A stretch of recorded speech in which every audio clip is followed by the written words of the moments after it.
Hello everybody, it's me, Miss Marie, and I'm finally back with my March and April, the books I read, the wrap up, the part I didn't keep up with because I tried to vlog my Europe trip, so I was like 2 weeks I was gone. And then it took me way too long to edit that vlog. And then once I got that done, I ran into issues trying to export it. Super simple issue. It was so dumb. Then I finally exported it and I finally uploaded it and then it's on my channel. But yeah, by the time I got that up, it was like the end of April. I was like, well, I guess I'm not doing two separate videos for my March and April wrap up. They're just gonna have to be smack dab together because it's already too late. And I'm all comfy in a sweatshirt. It's like 9 at night. Just got home from the gym. I feel a whole heck lot better. Hate cardio, but I feel 10 times better after I work out. It makes me feel better. So I'm in a good mood. Hope you are too. Let me know how you're doing in the comments. And we'll just get right into the books I read for March and April. Where's my phone? Got it. Apparently the first book I read in March was Golden Sun, second book in the first Red Rising saga trilogy. I believe it's a trilogy and then a continuation of it's a 7-book series in total, but I'm focused on like the first 3 for now. I did not rate this. I'm giving it a 4. I really did enjoy it. Got a 4.47 on Goodreads. That's the average rating. It's by Pierce Brown. And this is one of the books that made me realize I should be reading sci-fi more. Let's see. As a Red, Daryl grew up working the mines deep beneath the surface of Mars, enduring back-breaking labor while dreaming of the better future he was building for his descendants. But the society he faithfully served was built on lies. Daryl's kind have been betrayed and denied by their elitist masters, the Golds, and their only the path to liberation is revolution. And so Daryl sacrifices himself in the name of the greater good for which Io, his true love and inspiration, laid down her own life. He becomes a Gold, infiltrating their privileged realm so that he can destroy it from within. A lamb among wolves. I wouldn't describe him as a lamb. The actions that he does, but sure. In a cruel world, Daryl finds friendship, respect, and even love, but also the wrath of powerful rivals.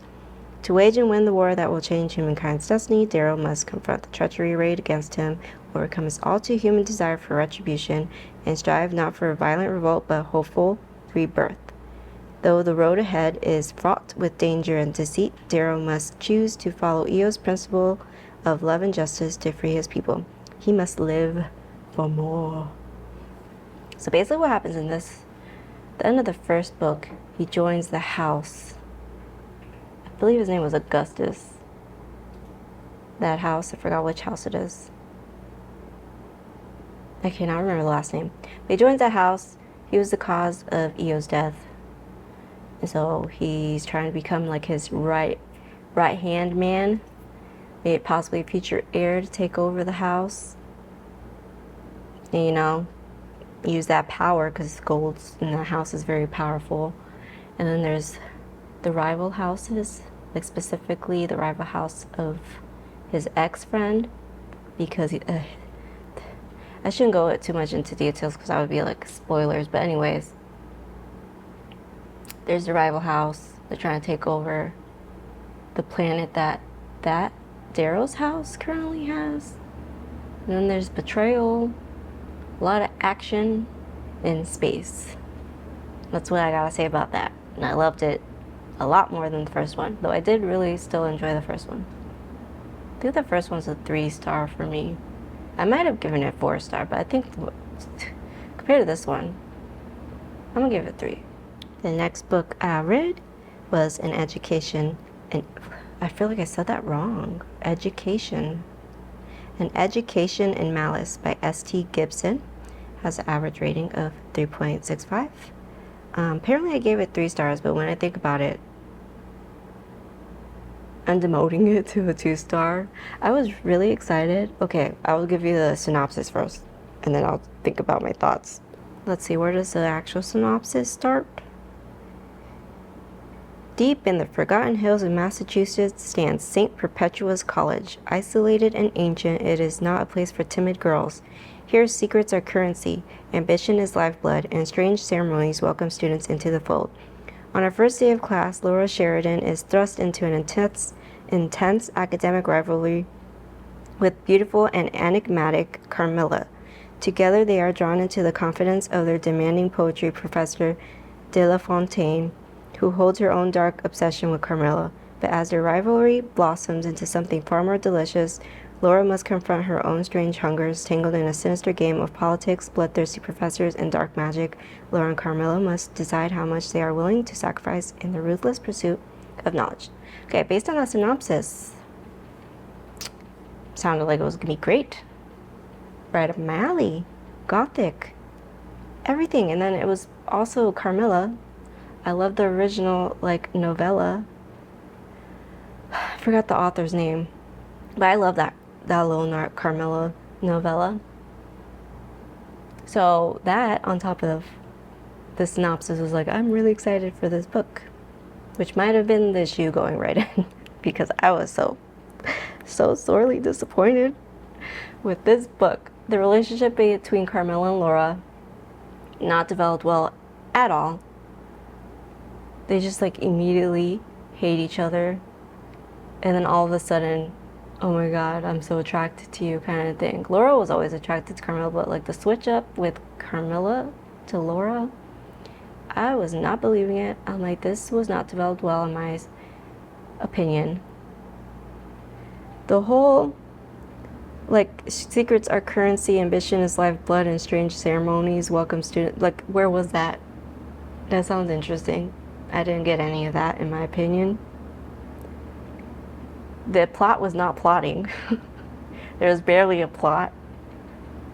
And then Laura is supposed to be religious. And she's trying to fight her darker desires and urges. But I wanted to see more context to that. It's just, the whole book as a whole for me just didn't work. And I was just like, this is not a good book in my opinion. I don't think it was well written. I'm sorry, I haven't read anything else from the author, but for me, in my taste, it didn't work. And I also had high expectations, so that definitely was not in the book's favor. Easy read though. Breezy. Easy breezy. You can get through that book in a day. That could be a positive. So, the next book I read that I feel took me forever to get through, not because I didn't like it, it's just I kind of been in a reading slump, so it's been hard for me to get through really thickums books, I love the thick books. I think I need to veer towards more manga and short fiction collections right now or something, because I'm having a hard time. But I keep picking up fantasy. It was The Book of Love by Kelly Link, 3.54 average on Goodreads. I gave it 3 stars. Still enjoyed it. Late one night, Laura, Daniel, and Mo find themselves beneath the fluorescent lights of a high school classroom almost a year after disappearing from their hometown. The small seaside community of Lovestead, Massachusetts, having long been presumed dead, which in fact they are. With them in the room is their previously unremarkable high school music teacher who seems to know something about their disappearance and what has brought them back again. Desperate to reclaim their lives, the 3 agree to the terms of the bargain their music teacher proposes. They will be given a series of magical tasks. While they undertake them, they may return to their families and friends, but they will tell no one where they've been. In the end, there will be winners and there will be losers. But the resurrection has attracted the notice of other supernatural figures, all with their own agendas. That's my dog whining at me. As Laura, Daniel, and Mo grapple with the pieces of the lives they left behind, and Laura's sister, Susanna, attempts to reconcile what she remembers with what she fears, these mysterious others begin to arrive, engulfing their community in danger and chaos. And it becomes imperative that the teens solve the mystery of their deaths to avert a looming disaster. Actually, I'm going to give this 4 stars. I liked the plot a lot. I thought the whole idea was very interesting. How the synopsis was, that's at the beginning you already find out, they died. And then there's a mysterious 4th figure that came back with them. You find out more about them as you read on. But apparently their music teacher is a magical being, and they're given tasks that they have to complete, and then not all of them will get to stay alive is the whole deal. And I believe it was like, I don't know if that's a spoiler, but like 2 of them get to stay and 2 have to go. But you know, that whole deal kind of sucks. So there's kind of like a competitiveness between them. And even though they're not all friends, they all happen to be in the same spot the same night with whatever events happened that took place, and they died, and they ended up in whatever world they were in and then brought back. Somehow they got out. Yeah, and they have to work together to figure out, and then like it says, the other magical beings come looking for a very specific thing, which I guess kind of comes back to the whole tasks that they were given, because they're also they don't know, but they're supposed to be finding the specific magical item. Yeah, I found it very interesting. The premise was very good in my opinion. I actually really enjoyed it. It was good. It was good. Sagie's, what do you want? Huh, baby? I think she wants to go outside, but I'm not gonna say it out loud because then she'll start yelling at me. The next book I read was while I was on my trip. It's called Thirst by Marina. I'm gonna mispronounce her last name. I don't even want to try. It's Yuszczuk. I don't know the pronunciation for that. I'm giving it 3 stars because overall I like the idea of it. I enjoyed the 2 perspectives, but like cohesively I think it needed a little more work. But I got a 3.68 on Goodreads. Average rating. The synopsis. Across 2 different time periods, 2 women confront fear, loneliness, mortality, and a haunting yearning that will not let them rest. A breakout genre blurry novel from one of the most exciting new voices of Latin America's feminist Gothic. It is a twilight of Europe's bloody bacchanals of, I don't think I said that word right, and I'm an English major, this is a problem, of murder and feasting without end. In the 19th century, a vampire arrives from Europe to the coast of Buenos Aires, and for a second time in her life watches as villages transform into a cosmopolitan city, one that will soon be ravaged by yellow fever.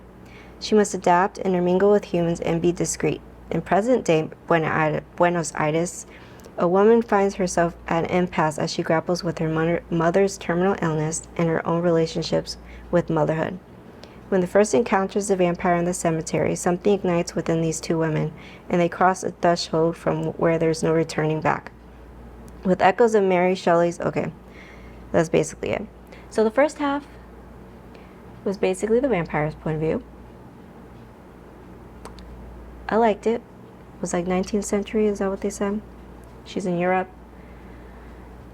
It explains how she became a vampire and how her life was after that. And then she had to run away because Europe was like rampant with people trying to kill off all the vampires. And that's how she ends up in Buenos Aires.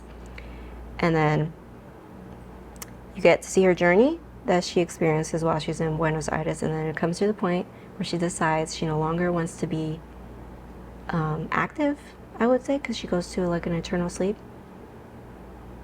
And so then at the end of that section, you get thrown into the future with the modern woman in Buenos Aires who's dealing with her mother's terminal illness.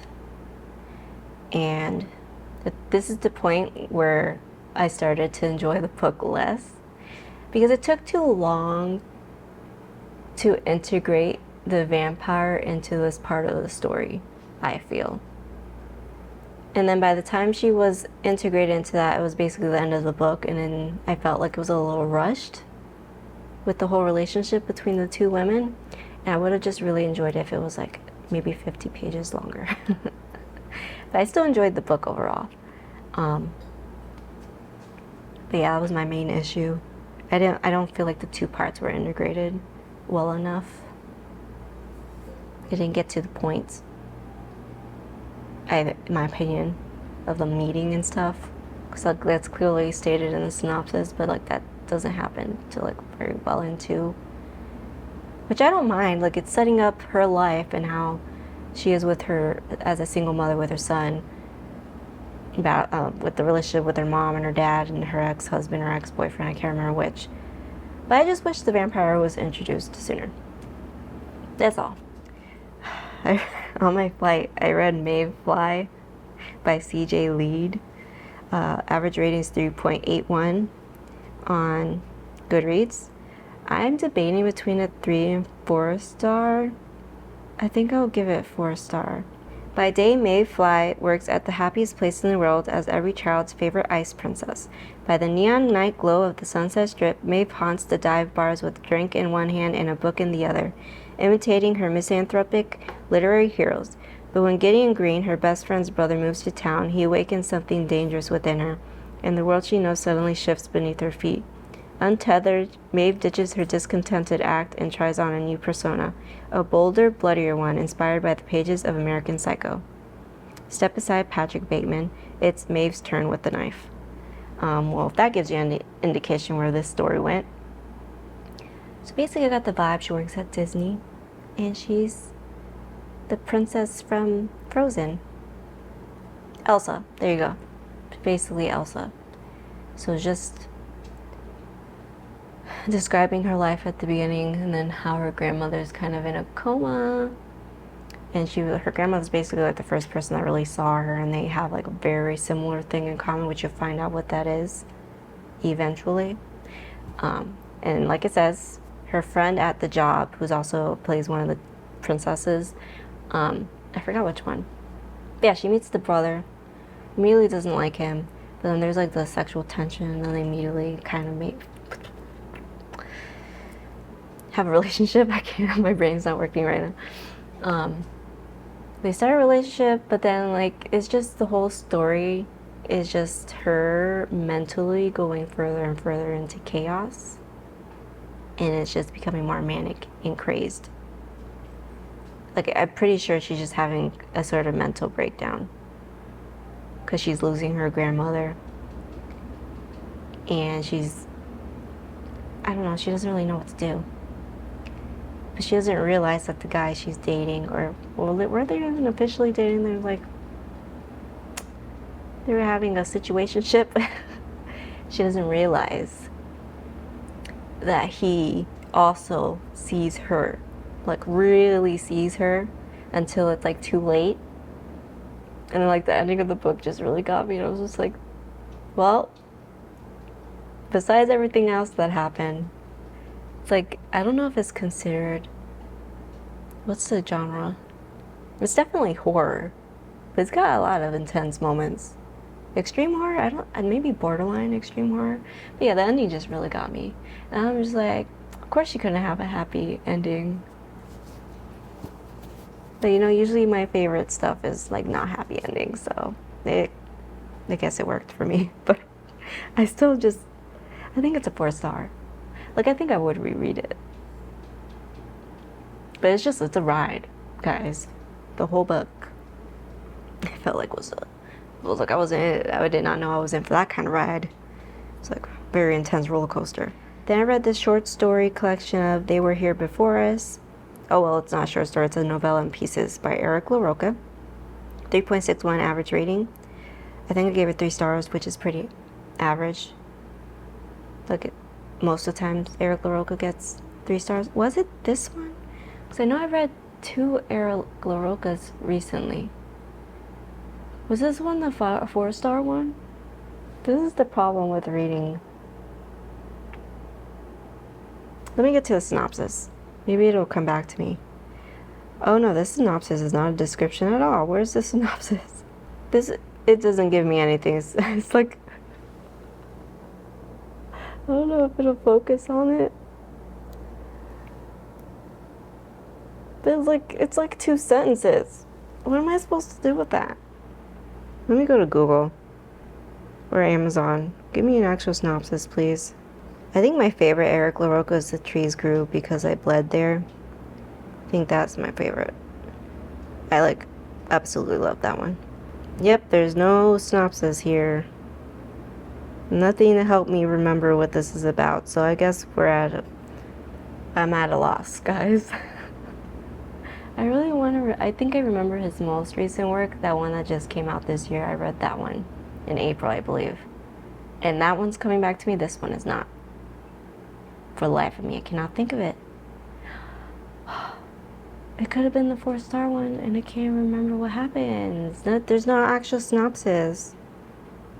This is annoying. It's not very helpful. I'm so annoyed. I can't remember anything about this one. That's the problem I have with like shorter works or like short fiction, like short story collections. Just I don't spend enough time on the pages because they're so short with the characters or the story for it to stick with me long enough for me to remember. It's like different from reading like a 300 to 500 page book where you're with the same characters for that long period of time. It just does not stick.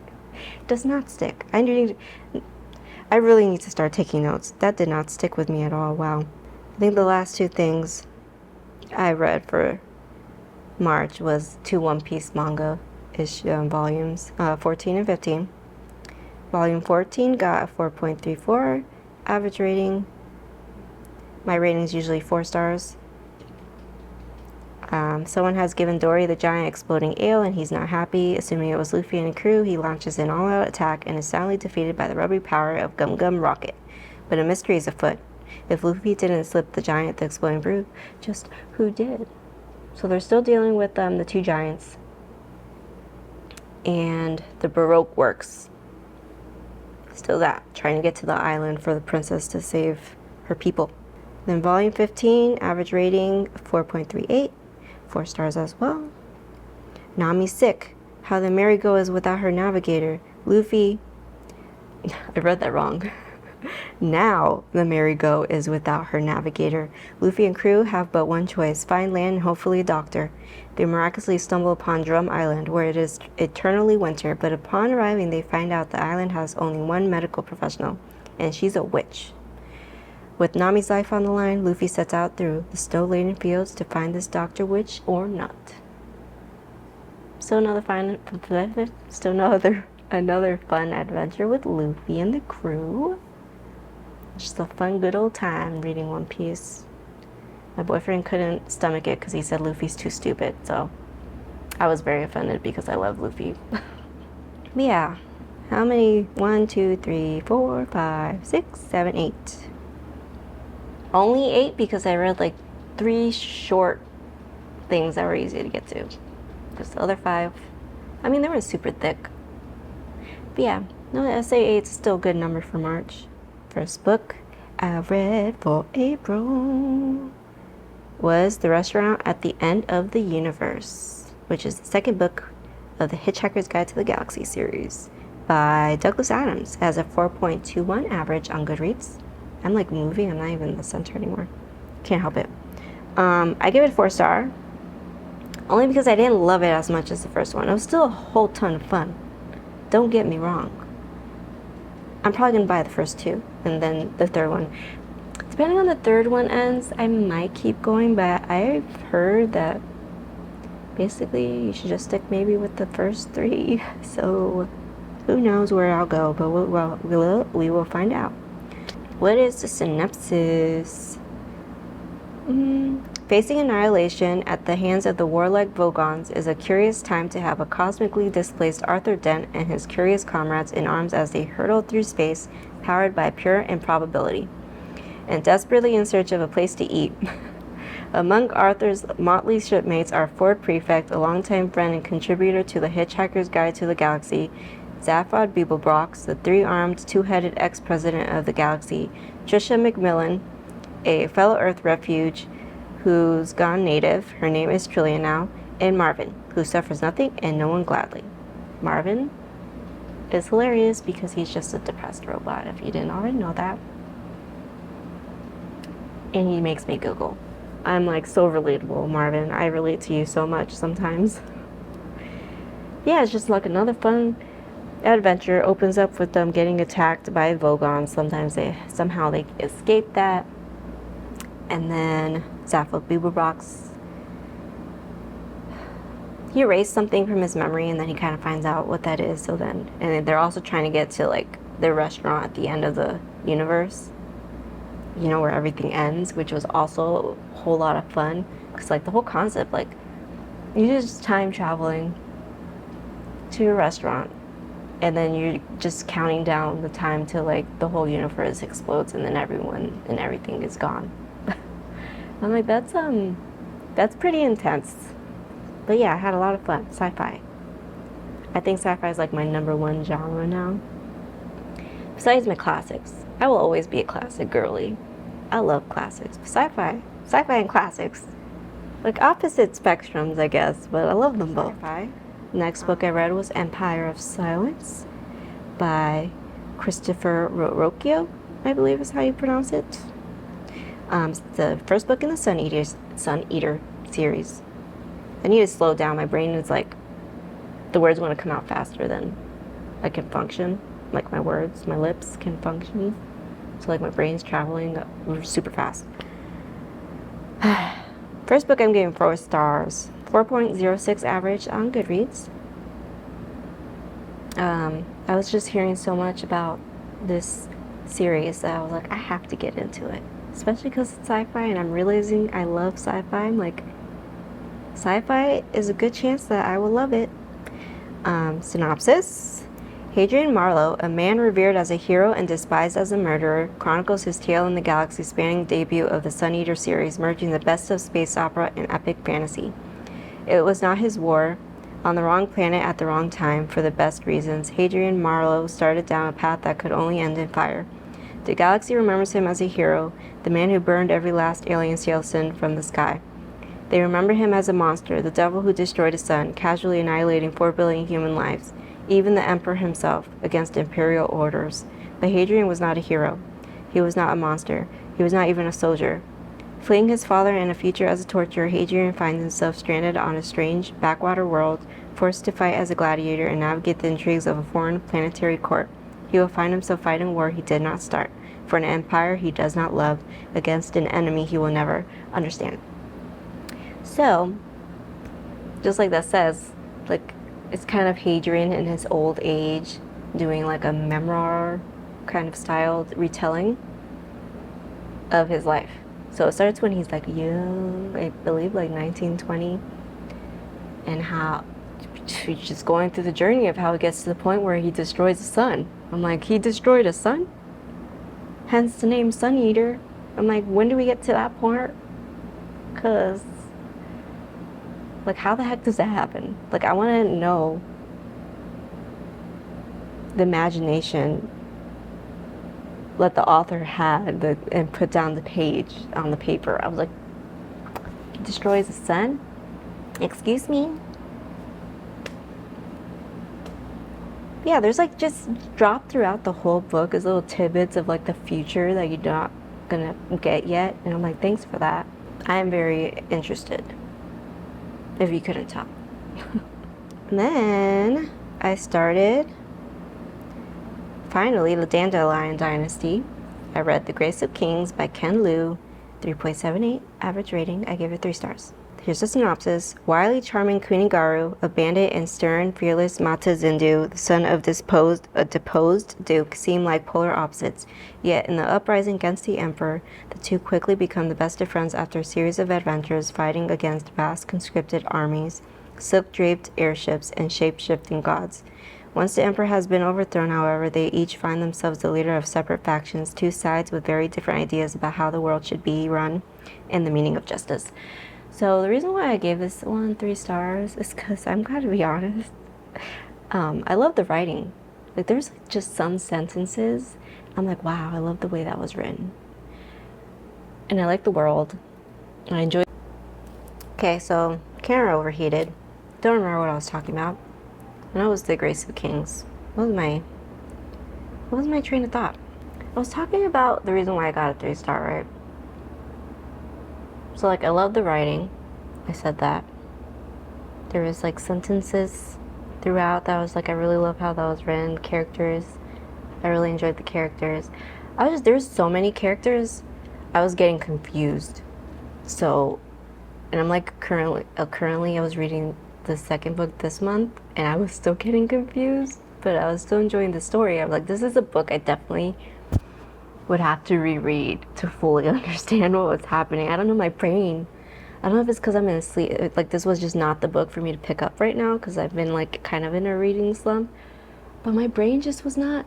I even did the normal way that I kind of do. If I can get the audiobook from the library, I will read at the same time while I'm listening to it because that makes me take in information better.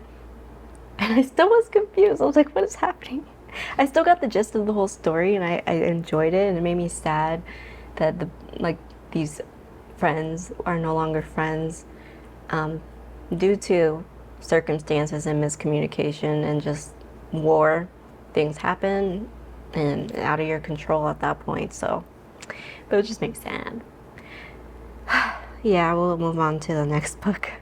This is when I read The Skin Was Once Mine and Other Disturbances by Eric LaRocca.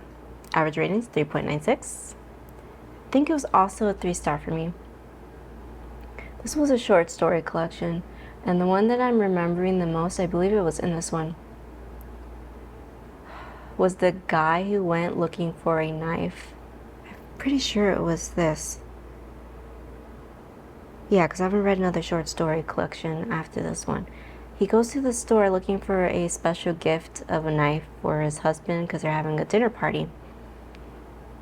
And then he encounters the owner of the shop, and then they get into a conversation. I don't know, that one really stuck with me because it was so, I don't know why it stuck. It was sharp. If you read it, you get what I mean by that. Sharp as a knife.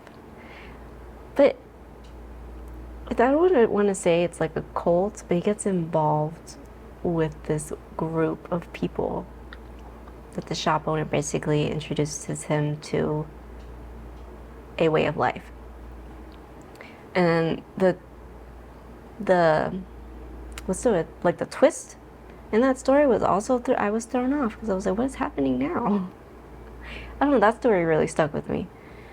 So I can't think of any of the other short stories. A brand new collection of 4 intense, claustrophobic, and terrifying horror tales from Bram Stoker Award-nominated and Splatterpunk Award-winning author of Things Have Gotten Worse Since We Last Spoke. 4 devastating tales from the master of modern horror, The Skin Was Once Mine. When her father dies under mysterious circumstances, Gillian Finch finds herself grieving a man she idolized while struggling to feel comfortable in the childhood home she was sent away from. I remember the story now. From nearly 20 years ago by her venomous mother. I was really confused by the whole relationship, and I guess it was meant to be like open-ended because it's just exploring like the difficulties of a relationship with your mother when it's really strained, but I don't know. Let me continue. Gillian Finch, where was I reading? I shouldn't have paused like that. Then Gillian discovers a dark secret in her family's past, a secret that will threaten to undo everything she has ever known to be true about her beloved father and, more importantly, herself. Oh yeah, that one gets really weird. Maybe I'll give this one 4 stars because the short stories were like very fascinating in this one. I'm not sure. 3 stars, 4 stars. Oh, okay. It's only natural to hurt the things we love the most. Seedling, a young man's father, calls him every early morning to say that his mother has passed away. He arrives home to find his mother's body still in the house. Pretty sure that was a woman, not a he. Yeah, struggling to process what has happened, he notices it's her. She notices a small black wound appear on her wrist. It's not a him, it's a her. I wonder why. That's a mistake on the synopsis because it definitely was a woman. 'Cause I remember that story. Like she gets the call and she's like with her husband in the bedroom at the beginning of the story, and then he offers to go with her, and she's like, no, it's okay, she has a strained relationship with her father, so. And then her mother was like the glue that kept the family together, and yeah, definitely a she. She arrives home to find her mother's body still in the house. Struggling to process what has happened, she notices a small black wound appear on her wrist. The inside of the wound as black as onyx and as seemingly luminous as the cosmos. She is even more unsettled when she discovers her father is cursed with the same affliction. The young woman becomes obsessed with her father's new wounds, exploring the boundless insides and tethering herself to black threads of the curl from inside her poor father. Pickle 2 old man revive a cruel game with devastating consequences. Oh yeah, I remember that one too. There's like two old men that are friends, and they would go to this park and play a game they called Pickle. It was basically the goal was to ruin someone's day, but you know what, I'll give it 4 stars because these stories really did stick with me. I remember them I was very uncomfortable reading some of them, which I guess is like a good response to have to these kind of horrific events. So that's how you know the writing's working. So yeah, I think this one's 4-star for me. Two old men revive a cruel game. I can't even get through the synopsis. I'm just talking my thoughts while I'm okay. Two old men revive a cruel game with devastating consequences. All the parts of you that won't easily burn. Enoch Ledbetter goes to buy a knife for his husband to use at a forthcoming dinner party. He encounters a strange shopkeeper who draws him into an intoxicating new obsession and sets him on a path towards mutilation and destruction. So yeah, that's the one that like really stuck with me because I remember that one immediately. But yeah, this I would reread this collection. I should buy this one and the one that I told you that was like, I think that one was 5-star one. The last one that I told you guys I read. Can't remember it right now. Then I read the second book in the Reaper series, The Court of Wanderers by Rin Chupeco. 3.71 average rating. I gave it 3 stars. Synopsis. Remy Pendergast and his royal vampire companions return to face an enemy that is terrifyingly close to home in Rin Chupeco's queer, bloody, gothic, epic fantasy series for fans of Samantha Shin. Blah, blah, blah, blah. Remy Pendergast, the vampire hunter, and his unexpected companions, Lord Zayden Malik and Lady Xiaodan Song, are on the road through the kingdom of Illyria again after a hard-won first battle against their formidable Night Empress, who threatens to undo a fragile peace between humans and vampires. Xiaodan, severely injured, has lost her powers to vanquish the enemy's new super breed of vampire, but if the trio can make it to Fata Morgana, the seat of Malik's court, dubbed the Court of Wanderers, there is hope of nursing her and bringing them back. En route to the third court, Remy crosses paths with his father, the arrogant, oftentimes cruel lord of Almbo. He also begins to suffer strange dreams of the Night Empress, who he has long suspected to be Lygia Pendergast, his own mother. As his family history unfolds during these episodes, which are too realistic to be coincidence, he realizes that she is no ordinary vampire, and that he may end up having to choose between the respective legacies of his parents. Posing as Malik and Xiaodan's human familiar, Remy contends with Illyria's intimidating vampire courts and a series of gruesome murders with their help, and more as the three navigate their relationship. But those feelings and even their extraordinary collective strength will be put at the test as each of them unleashes new powers in the combat at what may be proven to be the ultimate cost. I started kind of giggling at the end of that because I remembered how this book ended.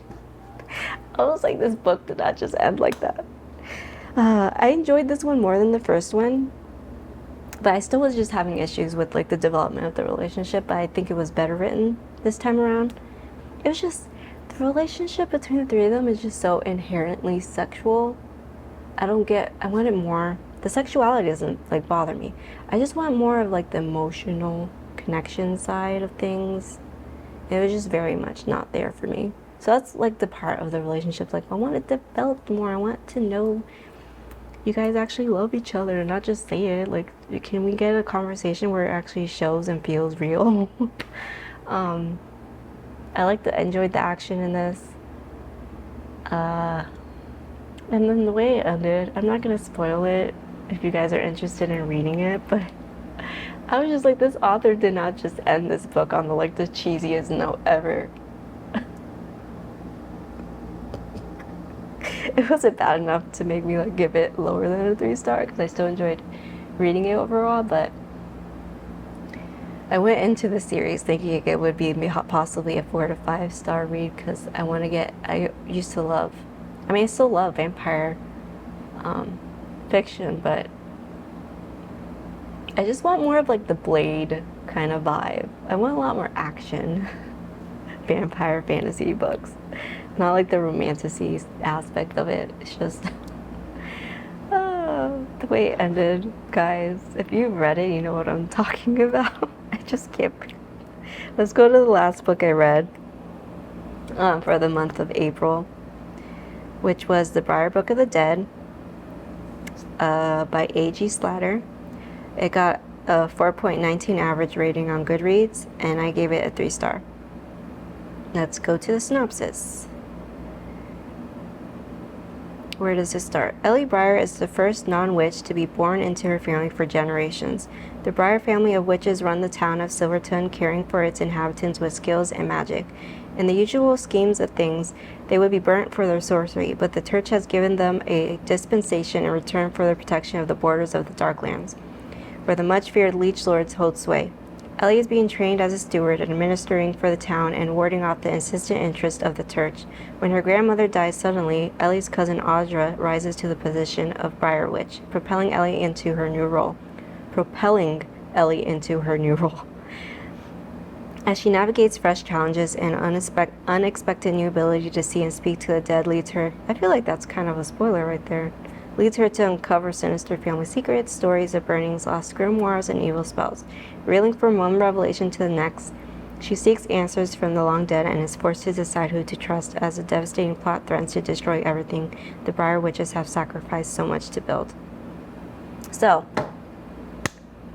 overall, I enjoyed this witchy story. My issues with it the pacing was off for me. It took too long to build and get to the point, like the climax, like the whole impetus of the story. It just took too long to get there. And then I get the author was dropping things throughout the story to hey, there's something going on here. But the way it was dropped in and then nothing would happen with it, it kind of felt weird to me. I would read something and then I'm a couple chapters later, we just moved on to something else. I'm so no one's gonna talk about, you're just gonna leave it like that? I just don't think it was strung along efficiently enough, in my opinion. But I did overall enjoy that story. I'm interested in reading more books from this author because apparently all her books take place in the same universe, so that sounds interesting. And also, I would have really enjoyed to learn more about the Darklands. They kept bringing that up, but you don't really get, it's just an other thing that you don't get to know about. And I was just but I want to know. What's the Darklands? Who lives there? What do they do? Why is it called the Darklands? Are they dark sorcerers or something? I think they explained it a little bit, but it's not enough. It didn't satiate my curiosity. Maybe there's a book on the Darklands. Since all her books, I should look that up. Since all her books take place in the same universe, maybe in the future the author will do that, and I'd be very interested to pick it up. Okay, so that was the last book for April, which makes 1, 2, 3, 4, 5, 6 books for April. Very slow months recently, because the beginning of last year, I feel I was reading 10, 11 books in a month, which I'm not trying to rush through these, so it's fine if I'm slowing down. I'm halfway through my reading goal I placed for myself on Goodreads anyways. I put 80 books and I'm at 40, so I would say I'm doing pretty well. No need to force myself to read more books just cause. But yeah, that was my March and April wrap up, guys. Haven't gotten much 5 stars this year. I feel that's a thing I've been seeing a lot with other booktubers. I wouldn't call myself a booktuber because I'm a noob, but I've just been noticing it. 5 stars are hard to come by. I was getting them one after the other last year, and I always slouch. I'm trying not to, but or I go to back in my stool because there's a little backing. I'm what was I talking about? Oh yeah, the 5 star stuff. 5-star reads, hard to come by. Hopefully I get one in the month of May. Share any books recs down below. Anything that you really enjoyed? Any 5-star reads for you? Are you having any good luck? Hope you're doing well. And until I see you next time. Hope you enjoy. Bye-bye.